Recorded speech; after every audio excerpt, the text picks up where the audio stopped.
लिखा है? रामायण में बोलिए, चुप रहिए एक लिखा है, वॉल्यूम 2 में भी लिखा है। अरे कहा विश्वामित्र ने भगवान राम से कहा कि 1.5 योजन दूर जाकर के जल का आमचन करो, समय निकलता जा रहा है। वॉल्यूम 2 दोनों में लिखा है। आप कहेंगे क्योंकि मैं एक पॉलिटिकल आदमी हूँ, मैं चीजों को अध्ययन करता हूँ, और आप कहेंगे तो रामायण लेके बैठ जाएंगे आपके साथ। आपने बोल दिया, आप जवाब तो ले लीजिए, आप जवाब तो ले लीजिए, और प्लीज मत बोलिएगा। बोलिए। असल में क्या है कि हम लोग यहाँ बात कर रहे हैं किसी और मैटर पे, और ये ला रहे मैटर दूसरा। अब ये बात ठीक नहीं है कि आप बुद्ध और हिंदुओं को लड़ा दो, तो बात ठीक नहीं है।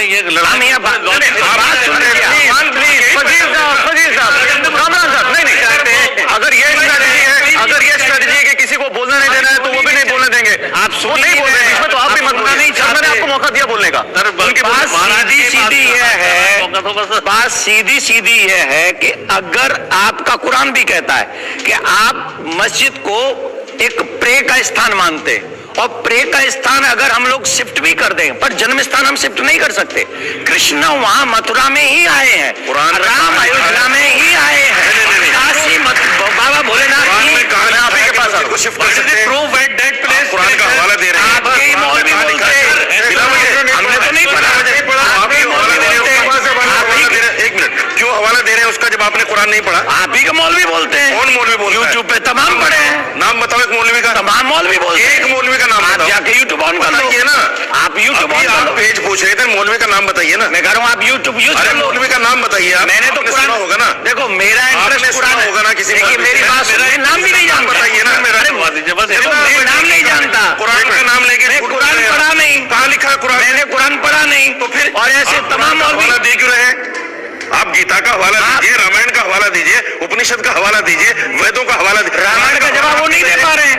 आप उन्होंने रामायण बोल करी, उसके लिए अधिकारी नहीं है। मैंने तो नहीं कहा कि मैं अधिकारी हूं। मैंने कुरान पढ़ी नहीं, और मैं भ्रम मत फैलाइए लोगों में कि कुरान भी ये कहता है। मेरी बात सुनो, न तो बातें कुरान की तरफ से मत फैलाइए। न तो मैंने कुरान पढ़ी। आप कथाकार हैं, कथाकार हैं। चलिए इस बार आगे बढ़ते हैं। क्या कह रहा हूँ? आप कथाकार हैं। मैं सवाल ले लेता हूँ। कथाकार रहिए, मत बनिए। आप कहिए कि मैंने गलत कह दिया। क्या कह दिया? बोलिए कि मैंने गलत कह दिया। मैंने कुरान नहीं पढ़ी, तो हवाला दीजिए। मैंने कुरान नहीं पढ़ी, तो हवाला क्यों दे दिया? मुझे भगवान कभी कुरान पढ़ने का मौका भी ना दे दिया।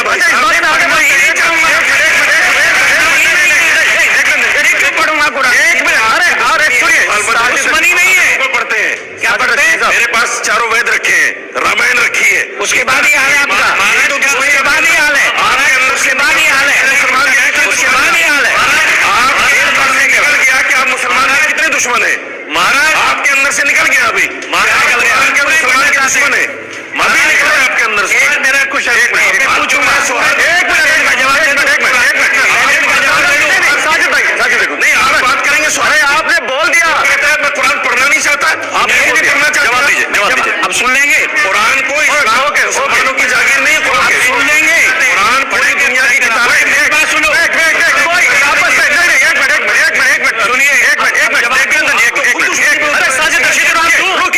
रुकिए, ऐसा नहीं होगा।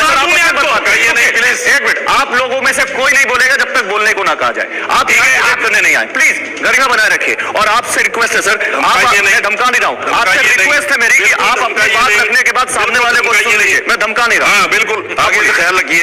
आप भी ख्याल रखिए सर। आप लगातार बोल रहे हैं सर, जवाब दो। मेरे कोई हेड टीचर नहीं है सर, मैं इस डिबेट का एंकर हूँ। मैं बिल्कुल जिसको बोलूंगा वो बोलेगा। भूलिका में रहिए। बोलिए जी, बताइए। आप एक एक करके बात करेंगे तो समझ में आएगी ना। सब साथ में बोलेंगे तो समझ में नहीं आएगा कुछ। बोलिए। मैं कुरान का आदर करता हूं, पर कभी पढ़ूंगा नहीं। क्यों? मेरे पास पढ़ने के लिए 4 वेद, 6 शास्त्र, 18 पुराण और रामायण शतकोट अपारा। अगर मैं इनको भी पढ़ लूंगा तो मेरा जीवन, इनमें से कुछ भी पढ़ लूंगा तो मेरा जीवन धन्य हो जाएगा। जो आदमी, मेरी बात सुन लीजिए। मेरी बात को नहीं पढ़ सकता, वो पता ही नहीं कर सकता कि मेरा धर्म अच्छा है। महाराज आदर करते हैं कुरान का, तो क्या जरूरत है? नहीं, सुनिए, ये कलमा पढ़वाएंगे मुझसे। ये कलमा पढ़वाना चाहते। अगर मैं गीता को नहीं पढ़ूंगा तो मुझे कैसा पता चलेगा कि आपका धर्म अच्छा है कि गलत है? आपने गीता पढ़ी है? पढ़ने से कोई मुसलमान थोड़ी हो जाता है। आपने गीता पढ़ी है? अरे कुरान पढ़ने से मुसलमान हो जाएगा आदमी? मुझे पढ़ना ही नहीं। पढ़ने से हिंदू हो जाएगा। अरे हमारे यहाँ पढ़ने में हिंदू। अरे नहीं पढ़ना चाहते तो आपको हिंदू हो जाएगा। अरे मेरी बात सुनो,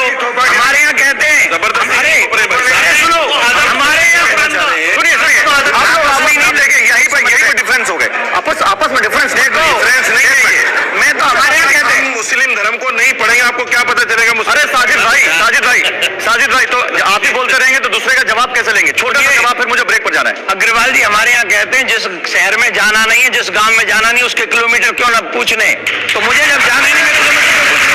चलिए, आस्था, भाईचारा, मेल मिलाप, मिल मिलकर रहना, ये हमें हमेशा से बताया गया है, सिखाया गया है। लेकिन क्या वो किसी धर्म विशेष के राष्ट्र में भी हो सकता है? ये सबसे बड़ा सवाल है।